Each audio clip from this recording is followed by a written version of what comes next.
Hey, Karndee, welcome to the Leaders Who Care series. Hello and good morning from Bangkok. Thank you for having me, Mark. My pleasure. Hello from Los Angeles. And I will say, I have not been to Bangkok yet, but I've heard so many great things about it. I love Thai food. So I've got to get out there. I've been to Asia a whole bunch of times, but not yet to Thailand. So I'm missing out, right? Would love to welcome you here. Thanks. I appreciate that so much. Let's start by, if you could briefly introduce yourself, not the business part yet and all that, but who are you, your family, where you're from, and something you've never told anybody before. You don't have to, but if you want to, that this would be the place to say, bam, there it is. So tell us. All right. My long story short, I'm a mom of two, but we're going to trace back right at the very beginning, how you get to the point where I am and who I am right now. I'm growing up with two brothers and a number of boys cousins. So imagine how the family values of Asian that we found with the tradition and the modern concept of this coexist in such complex way. So being the only girl in the family, to me back then, I felt like it come with the double responsibilities. Or when I was in childhood, in the childhood, I see it as a double burden where the girl like me and women were expected to be responsible for the large amount of the house stuff, do good in the kitchens and clean up the house, whilst all the boys are playing out there, climb the trees, watching cartoon. And I was only the one who called in the kitchen and help it out. And I felt like, geez, it's not fair at all. Yeah. But that's the thing though, that when I have to tell out my mom, so I would do everything very effectively, efficiently, do things good, top quality in the first time, and get out of there quickly and play.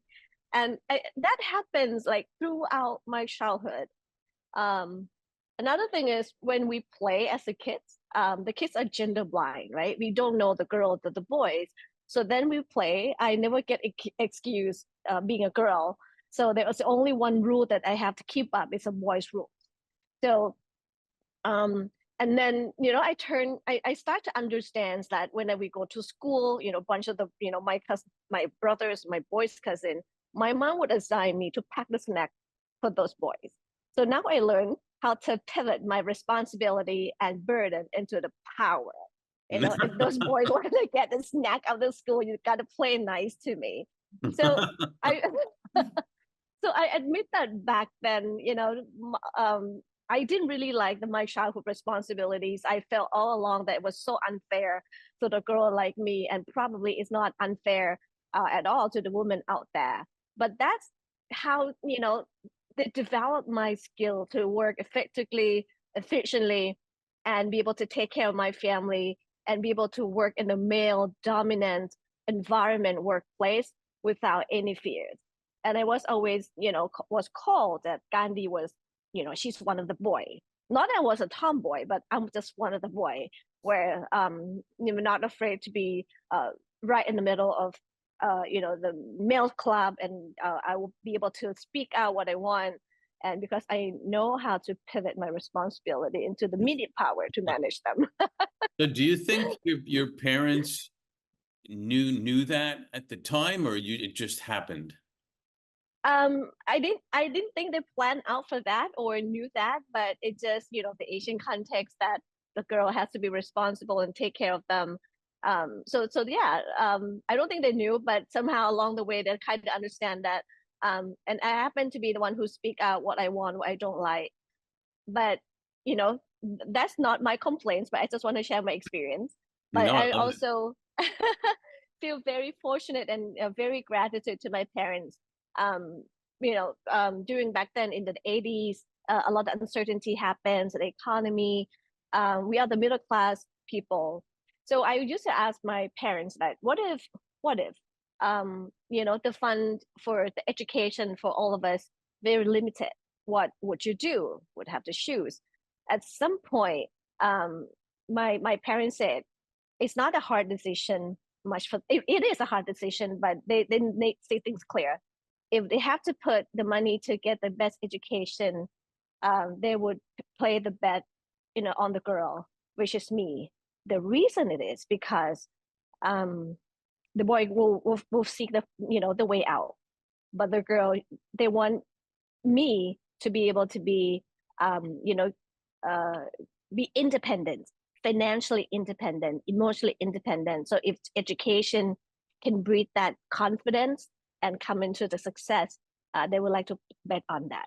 So But it's turn not out we are lucky. All my brothers are really good. They went to school, college, master, and get a good job now. So my parents didn't have to choose. right. But it's clear. It's kind of. I really appreciate the concept of if this is going to be the situation, we would make sure that the girl would shine to be able to be independent and be on their own. Yeah, it's brilliant actually, because they recognize the disadvantage, if you will, of that, and they wanted to give you every single opportunity to meet that and surpass it in that sense. So good. I mean, good for them. That was actually pretty smart. Yeah.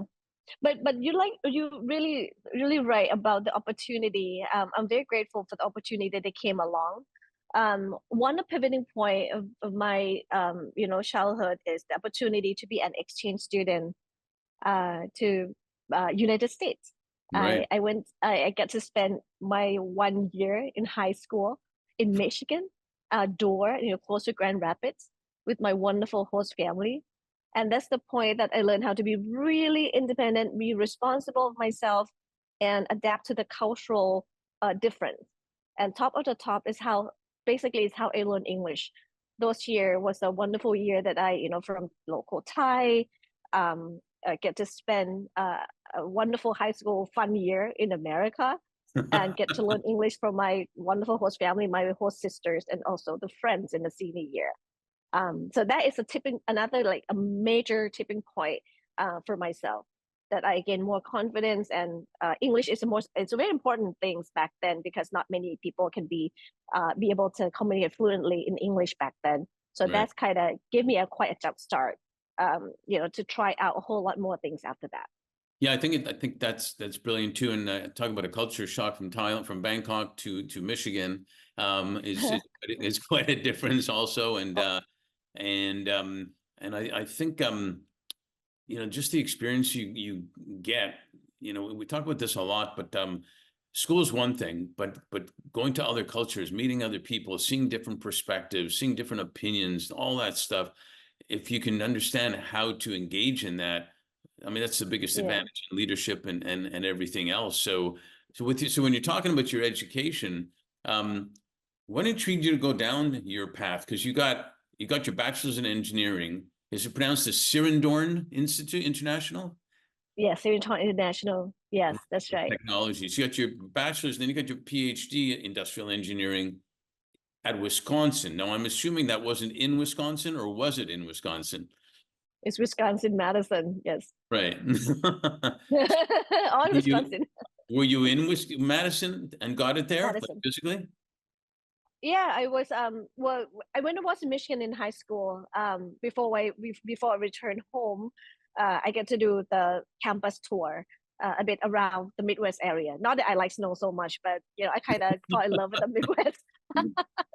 um, so I came back here to Thailand and complete my bachelor, and I know in my heart right there that I gotta go back to the United States to pursue my degree in bachelor. And lucky for me that UW accept me. I was so happy to be there, and I be there for like 6 years in Madison. So it's quite something that it become the culture of Midwest, the food and everything. Yeah, it's definitely a down to earth, middle class, not everybody, but what they call you know, heart of the soul, whatever, type of environment. I like you always say you don't love snow. You end up staying in snow from Michigan to For a long Wisconsin. time. It's very And now cool. and amazingly, now my daughter is going to school in UW Madison, like right now. She's Really cool. yeah, she's completing school soon, in the third year right now. That's awesome. Well, There must be something about Madison. I don't know what this was it a boy? Was that it? Or was it Live um live in the city. Yeah, no, I grew up in Montreal, and I've had plenty of snow in my life and in Canada and everything. And now the way I look at it is I can visit winter rather than live in winter. I think that's a better strategy for me. It's, But what it's a, a big difference. it's great though when you're really young, you can handle that even more, let's say, and those experiences live on in so many ways forever. Yes. In your people skills and just your gratitude for things that are out there and whatnot. And what intrigued you to go down the path of industrial engineering and engineering in general? I think it's my love of mathematics and physics. Again, grateful for my teacher professors back then in high school that really inspired me. I am a person who very lousy in art. Creativity, artistic, creativity side is not my thing. So I really enjoy systematics approach, how to manage things or design the systems. So that's how I explored the opportunity with industrial engineering. Really like it, and that during the time that I doing the school, it was a tipping point again of the industry, especially Thai in the Southeast Asia. We are shifting from industry 2.0 to 3.0. So they need a lot of engineers to come back and develop, and a whole lot of foreign investment comes in.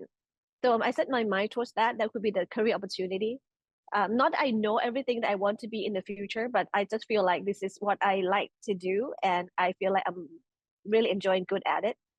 But then complete my bachelor, I was so lucky again, get offered by the scholarship from the companies here, and also University of Wisconsin-Madison, so that I pursue, uh, with those opportunity.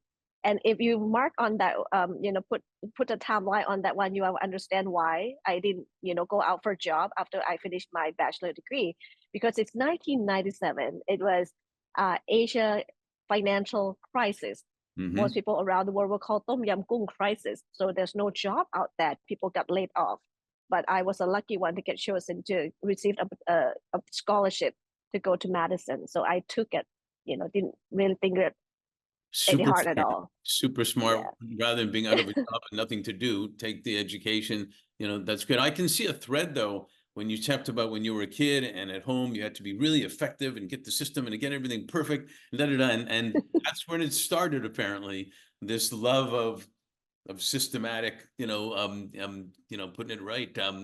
So your parents, they might not have known all the stuff that they were doing there on purpose, but they sure put you in a position to get to that point. And maybe the scholarship helped them not have to, pay for all the boys too. I don't know. Maybe, yes. It didn't Uh, hurt. It but didn't hurt. but that's a good thing, something that I learned in school, somehow something that I told myself, that what I'm telling my daughter right now. We are so fortunate to receive this such opportunity. Do not forget to go do something else with, I call back then as a human, because when you work on engineering, it's machine or coding, Right. the algorithm, you don't deal with people. I found myself very enjoy doing the part-time job back then, not just only teaching assistant or research assistant, but I really enjoy being the cashier, or the student assistant to do the ice cream scoop, once in a while. Nice. uh, and to me it's just a wonderful experience, because you know what, when you go out to a restaurant, you get pissed off from the server because being slow. But if you at one point get that experience firsthand, you're not going to be angry at them at all, because they have to juggle a lot of things. So I learned to be passionate of, of other occupations or other people's responsibilities. So I keep telling my students, even though you are a 4.0 A plus students, what you need to do is your experience outside, be able to serve people, be able to help people. That's something that we really look out for, when I recruit my teams or giving the advice to the high school students. I think that's brilliant in two aspects. Number one, they see a different life and a lifestyle and the way things operate.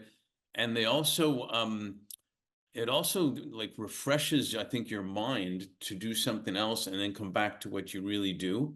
I noticed that in sports a lot, where if someone's really good at a sport or even music or whatnot, and they're working on it to be like the highest level possible, doing another sport or playing even another instrument or something has the mind relax a little bit in that aspect, and then you come back actually refreshed to do what you do there. It's quite significant, and it's also interesting. I think Malcolm Gladwell said everybody has a story, and he said you don't have to go to another country or this to get great stories. He says, why don't you go to the cashier at the pharmacy and ask her what her story is, and she'll have one too. And so it made me think of that when you talked about the cashier, because everyone has something going on. Everyone has some value, and so I think that's great that you're teaching your kids that too. Moving on a little bit, we found that our firm, Fifth Element, on the basis that leaders in organizations can always do better when they're also doing good in one way or another. And I noticed you clearly seem to be an early leader in that mode when you're the managing director of, now is it pronounced it's collaboration for the ASEAN. ASEAN, yeah. It's and the vision of the collaboration for the better of ASEAN's connectivity, right? Share with us how you did catalyze, because you were young at that point too. How did you catalyze the startup ecosystem in Thailand, and as I believe you wanted to do, connected the next generation to global opportunities. How did you manage to make that happen? Things about entrepreneurship, startups, and also connecting the future gens. I think that started the idea, the career before that, because once I complete my degrees, I came back home teaching in university for 13 years. Right. So I get to learn from them, not just to teach them or guide them through the school years, but also learn from them what they want and what they would like to be. And that part of the research that I got granted from the United Nations about the future of Southeast Asia. Before 2015, it was a huge a conversation about Southeast Asia become as economic blocks. Are we ready or not? Or the future of ASEAN future generation, what would it would do? So start out from the research as a scenario planning, and then I got offered a job as a private sector to do this because we see the opportunity is right there. The idea of ASEAN is come from a very positive mindset where we want to mobilize the economy, start out from the young gen of Southeast Asia, because we know that the hidden gems out there, there are a lot of potential in terms of the markets, and a lot of potential in terms of the talents we have here. So we have the programs where 10 countries in Southeast Asia, those talented youth get together, more like it's not a camp, but it's just it's an activity that can do together for the social good. We got granted by YC, which is from United States as well, to look at how we frame up the collaboration and the partnership from the private sectors and also the entrepreneurs. So that's what was wonderful. So I get to know a lot of talented youth across Southeast Asia, from Philippines, from Vietnam, from Singapore, and all over the place. We also take initiative. Startup was very new back then, and they know this is the hope to ignite innovation in Southeast Asia.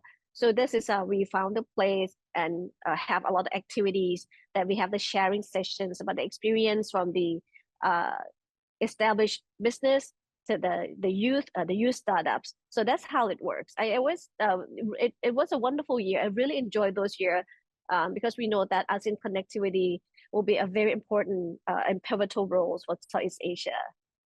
Yeah, I think that's thanks for sharing that. It's so amazing. How much did that work influence your own personal vision, your knowledge, your relationships, basically as a foundation to the opportunities, which we'll talk about in a minute, but the opportunities that you ended up earning and you're currently involved in? How much influence did it have to now? Very much, very much. You talk about the startup that we start community since our very early days.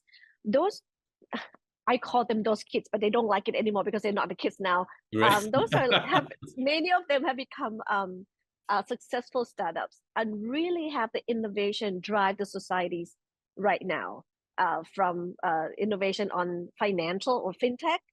Hmm. Uh, one of them is about to go on the IPO next year. Nice. Not bad, yeah. We I was in the point that we help groom up the community of fintech association in Thailand as just part of the huge community. But now we have a lot of financial technology, and one of the if we look at the advancement of fintech or financial technology in the bank sector in Thailand, I must say, it's one of the advanced advanced industry in the world, Hmm. from the technology, from the people that we put it in. They were startup before, but now they work in the corporate, at the bank, at the large bank in the corporate, but Hmm. still the innovation is still going on there. So it wasn't just me. I just only a tiny part of it, to get them together. But I'm so happy to watch everything they have done from starting point up until today, and grow so much more in the future, and really create economic impact, and create jobs out here.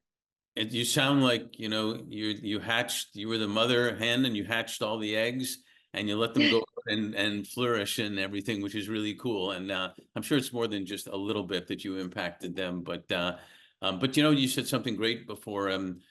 I do a lot of coaching in sports and stuff too, and you actually learn as much, sometimes even more, than you teach when you're dealing with younger people. And if you don't, you're missing the boat if you don't take all that in. So good for you for recognizing that. I'm going to go back a little bit to when you were talking about being a woman. We launched our firm on International Women's Day 6 years ago, and in fact, the first event we did was in India, a consortium for young women entrepreneurs in India and whatnot. So there's been a lot that we've been involved with women in general, women leadership.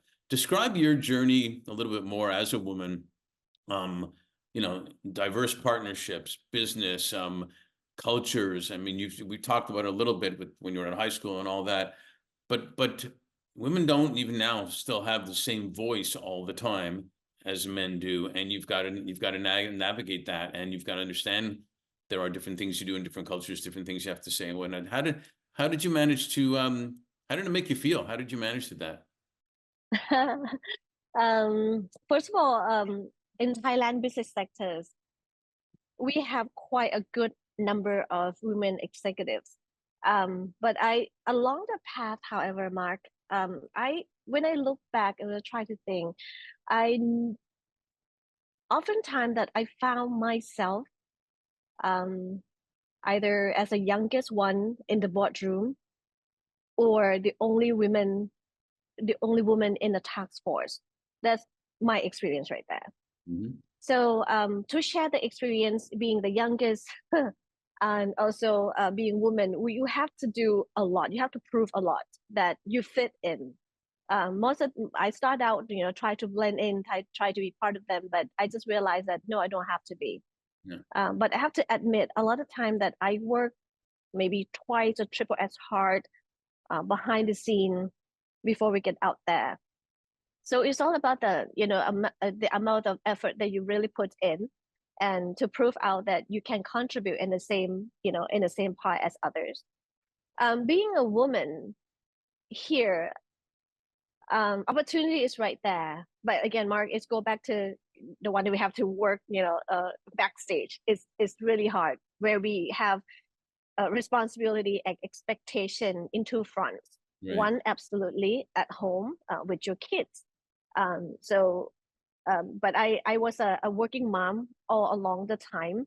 I didn't never get the privilege to be a stay-home mom. So I feel so sad a little bit for my kids that I didn't really get to spend time with them as much as I wanted to. But Mm-hmm. at the same time, I frame up to be the independent one, financially independent, or anything like independent all around. So I chose to try to balance or optimize two parts, both works and family. Mark, I have to admit to you, I don't really say this much out loud to the public, but many times I feel like I have the double guilt. If I stay home with the kids and they have an important meeting out there at night, an urgent one, I feel guilty not being there to make important decisions for the companies or even the policy and the politics back then that I just, a little bit involved. Mhm. And at the same time, if I in the boardroom 6 p.m. that I'm supposed to be at home having dinner with my kids, I feel guilty all along that why, if I know that's more important thing in my life is my family, why I'm still here, why don't I go home? So wherever you go, Mark, we feel guilty, and then we have to like manage our emotion Yeah. right there. And the point is, if I'm at work, everything is efficient and effective, get things done quickly, and get out of there, I'll be happy. But most of the time, we can't control the environment, right? Right. It will be rude for me if it's just okay. You guys just like waste my time. I'm gonna go. So I can't do that. So that's what really happened. I don't know if I'm start answering to you, Mark, but this is So a you thing that are. I feel like most of women will feel similar, especially the working women who love it both. You love your work and you love your family, but you feel guilty either way. Whichever way you go. Yeah, that's a very Jewish thing, by the way, to feel guilty. So but you know what you say, kids are smarter and resilient than sometimes we give them credit for. And they're looking for parents that are role models that really show them how to make things happen. And I think that's what they respect the most. And if the time you have with them is quality, not to use a cliche, but is quality, and they get it, sometimes that quality time is actually as much time as they get, even if you were there all the time. And You're right. you know, Yeah, I learned that. I learned that in a not a hard way. I learned that for quite some times. Before that, I mix everything all at once. Being home with my laptop, my kids sit there, but I focus on my laptop. So it turned out just like exactly what you said. I learned much later that this is not what they want. Do your thing, I'll be fine. And then once you get home, you spend a quality time. Do the movie night, like be there fully 100%. Don't right. try to split yourself into places at a time. So yeah, that's I learned that, and I kind of adjust my lifestyle, and it worked very good, in the past 10 years. Yeah, and the kids appreciate it. And in fact, they learn, how to be effective in that way. And how it's almost like, business can be even more successful when they're doing good at the same time. It's a crazy analogy, but it used to be that you only had to do business and nothing about making a difference. And now you can do both. Mm. Same with a parent. And there's no such thing as a perfect parent. And I think kids actually learn more if the parent's not perfect, because they realize that that's real life. And how do you forward from not being perfect? So sounds to me like you're doing a great job. So way to go, Mom. I'm pretty happy right now, and thanks to you as well. You made me feel very happy. Well, good. It's authentic. I mean, I had my kids when they were teenagers, got divorced, and the kids were with me. So it wasn't as bad. They were teenagers, and they don't want to spend all the time with you anyways when they're teenagers. So that makes it even easier. Um, I think kids know. Kids know how much you love them. They know how much you care. They know how much they know. So, and if they don't, just tell them to call me, and I'll talk to them. I would do that. So another. Another thing in my career, Mark, is I tried out a lot of stuff. Not that, but again, I was fortunate to given the opportunity to try out. Couple, I think it's like 10 to 15 years ago, perhaps. Um, I was offered to try it out being the newscaster, on TV as a TV personality, Oh, and cool. that's something I like to share. Is when you are engineer, you don't talk language, you talk codes, right? And you don't read much of the text. You read, mathematics equations. But that's something I admire my old self, that I take the challenge. Like, okay, everything I can do, I'll try. I try very hard, sitting there, do the news, analysis with a professional, so-called the Larry King of Thailand back then. It was a lot of pressure, a lot of pressure. Only 40 minutes time on the TV show live. I have to spend 6 hours prepare for that to keep, in the same part of the professional one right there. I didn't do it for long because I just got completely burned out. But again, even that I say, no more, I have to go, this is not I work, I don't like to be on the show, I don't like to be on the public. I'm a one true introvert person. But at least when I look back, Mark, it's like, it's good that I try. I learned everything in the hard way. And then when I look back, I said, okay, I know that I didn't like it, so I will move on. I don't clingy without, oh, what if I did that? What would be another opportunity I did that? So this is the lesson I always pass on to the university kids. What would be the life lesson that I would like to let them know? That try on everything, even though it's something that you don't know about. You're not the expert. The opportunity is there for you to learn. So it's all about the learning ability that you can adjust to grasp on the new thing. And to me, I think it's very important for these days when the technology changes so much that you can't clinging on, your old skill or the one that the degree that you graduated from. You just have to keep on learning and keep striving. Yeah, thank you for sharing that, because you don't want to do the what ifs, I would have tried this, or what if I would have tried that type of thing. Yeah. And you do learn. That's how you learn. You learn from that type of stuff. And you don't always learn from success. I know in sports, generally teams that win championships have lost one first, and then they realize what it took to win one. And the feeling to win it, it becomes more important when you've lost one before. So I mean, it's great advice. And you talked about, human before. The fourth industrial revolution is kind of recognized for technology, basically AI now for sure, and all that. But the fifth is really about humanity. And we try to focus on that a lot, combining impact and talent. I really, really respect, actually admire, all the things you're doing right now. You've got Future Tales Lab, you've got, MQDC, Magnolia Quality Development Corp, and you got all the group of companies, DTGO group of companies. I know you're utilizing all the things you've talked about, your education, your experiences and whatnot in engineering and venture capital to get a lot of this done. Tell us all you do, tell us what those organizations do, and then tell us how you do it, basically.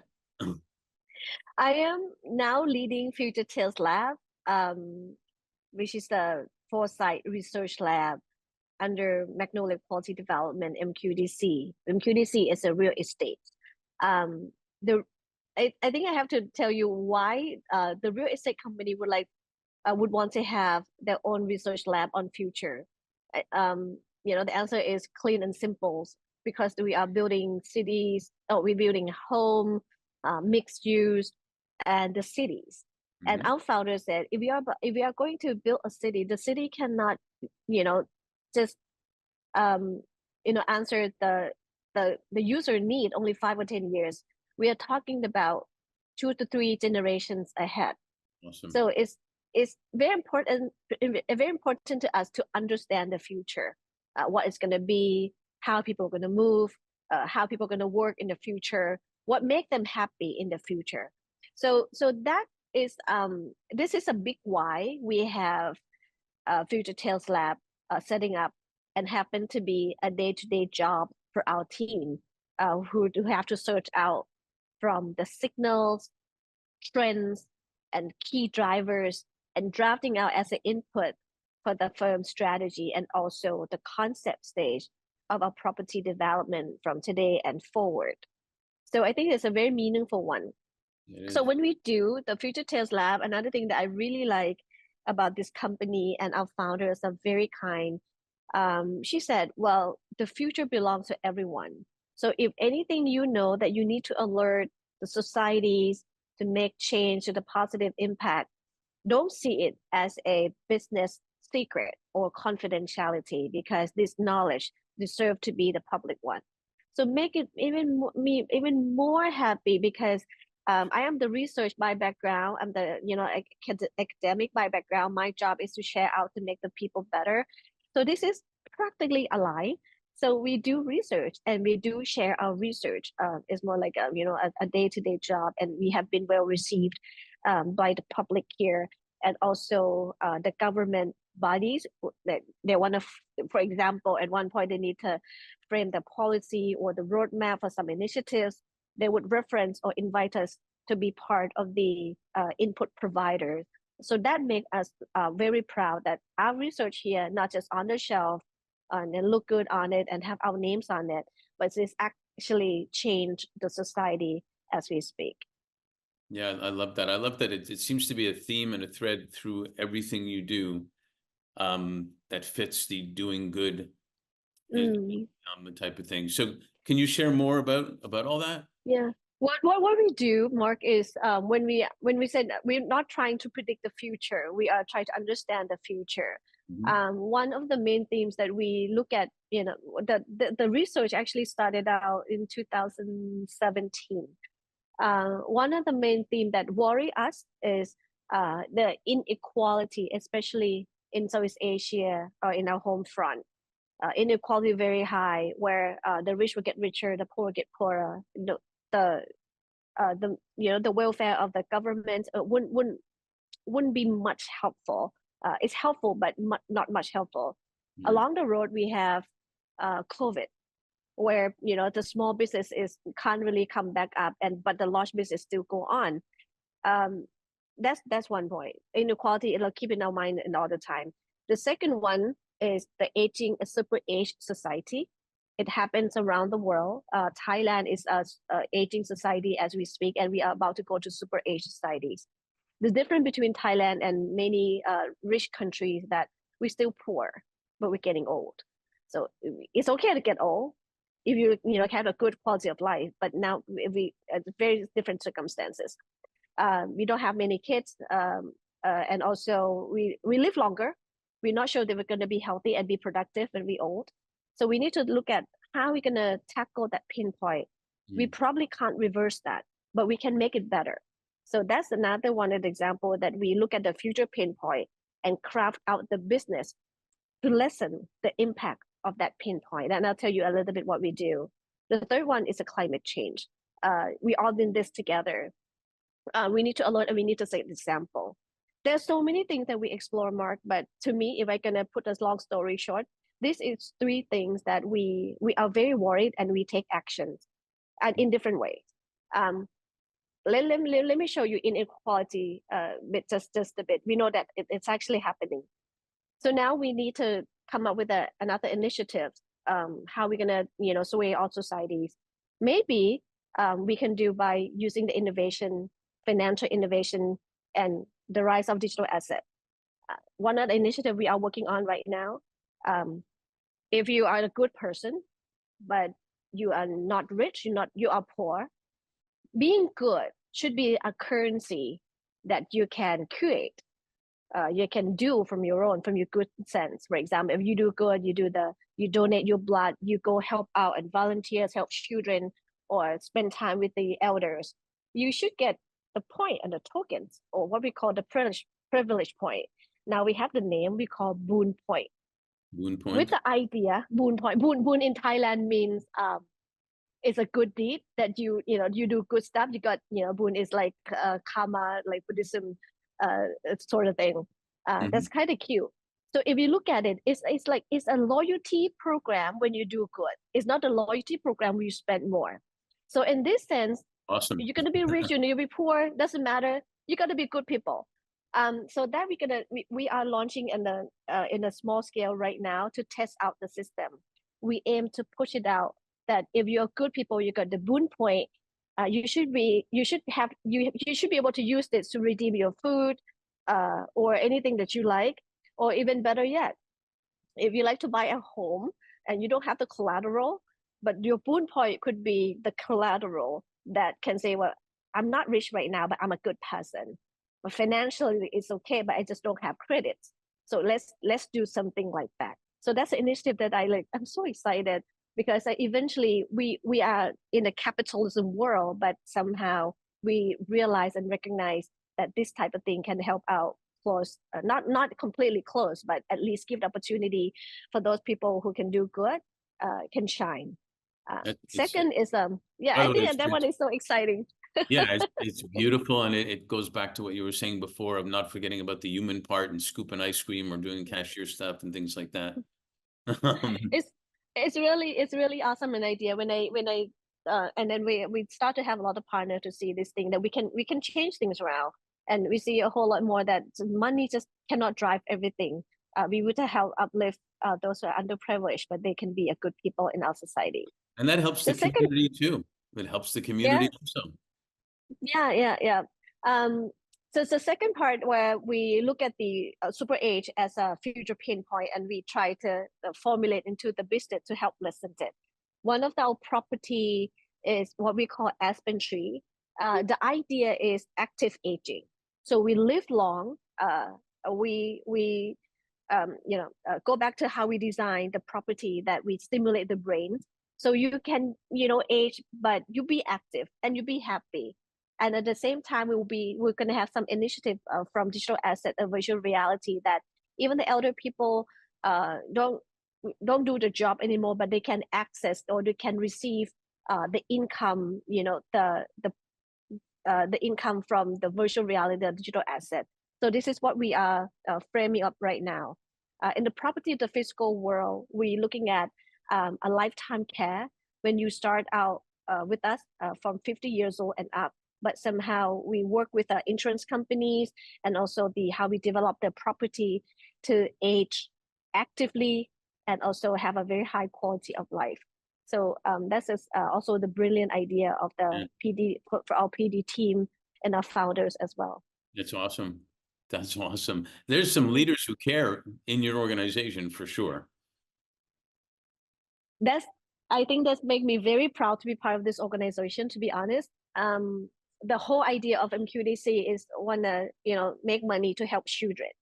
So we know the purpose, not to make this just only the profit, because we know we make revenue to help out the children in the border area of Thailand, and then can get education. And that has been done since 30 years, Mark. And when you have the corporate conference, and you have the strategy and vision, that you can get yourself out for the next year. And also we have the students who receive our scholarship from very, very young, and up to the point that they start working, and make you so proud. And you understand that, now you work so hard for whom? Not just the money, your salary, or the profit of the company, but those children out there that had to get access to opportunity that they deserve. And what's great from that too is those children grow up with that knowledge about doing good also, and then it continues. So it's like you said, it's a long-term thing. It's not just here's some money, here's some money, go do whatever you do and all that. That's so brilliant, because the more it goes into the family and they talk about it, and then they talk about it to their kids, this is what happened. It goes on and on. So it's fantastic. Tell me more. Now that's MQDC, right? So what happened? What happened? What do you do with the DTGO group of companies? Well, actually, in the same group of company, the DTGO group is a holding. Right. MQDC is a real estate arms of the DTGO groups. So my responsibility hosting the Future Tales Lab, technically support the whole group, from real estate, investment, retails, and also the entertainment, and all the whole spectrums of the business under DTGO. So I have two responsibility here in under DTGO group. One is a Foresight and Strategic Futures Office. The other one is digital asset. So I look at both way, and very so excited, because one is research 10 years going to look like, and now they have another arms to produce innovation to serve the future needs. So one last question before my last question, actually. I have two last questions. AI is going crazy, obviously, and it's going fast and stuff. So that's part of the innovation. I'm sure that you're talking about. What are you seeing? How are you seeing AI take over so many things? Well, they're going to take over a lot of jobs, so the existing jobs. I think we all know that, and we should be prepared. And that's a whole idea why a human needs to stay relevant. The idea of adaptability and ability to learn is the most important. But because at the same time, once the machine taking the job, they also create more meaningful job, more value, higher value jobs that we would like to update myself to be right there. So I'm a very open to the AI disruptions, and that I would like everyone to join on to be ready for that. However, when we use the technology, we have to handle with care.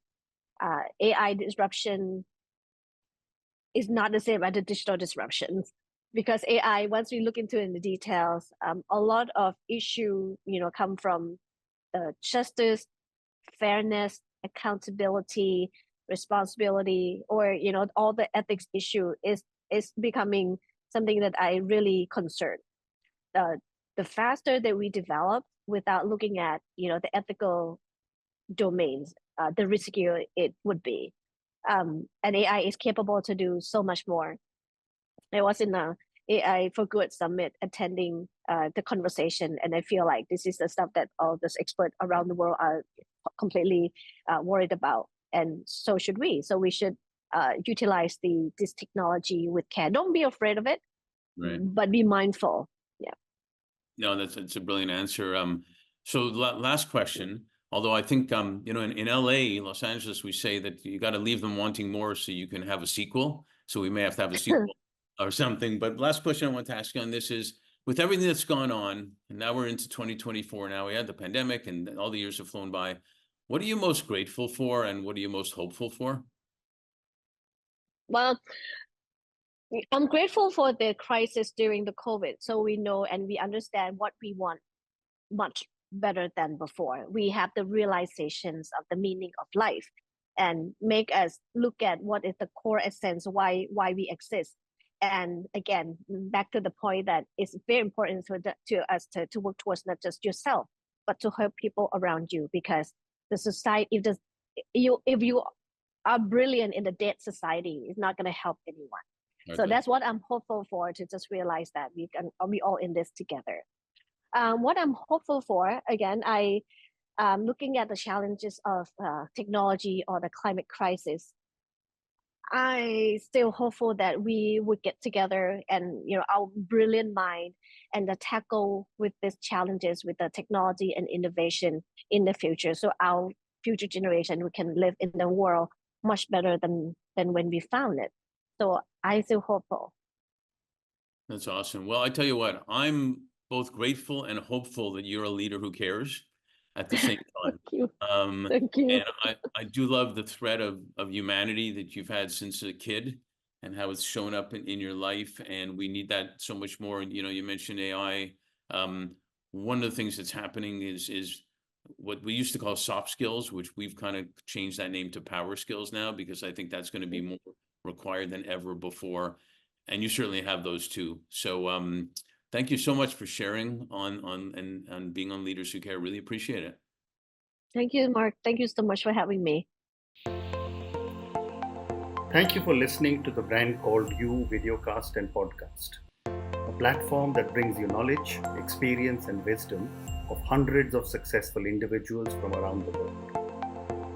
Do visit our website www.tbcy.in to watch and listen to the stories of many more individuals. You can also follow us on YouTube, Facebook, Instagram, and Twitter. Just search for the Brand Called You.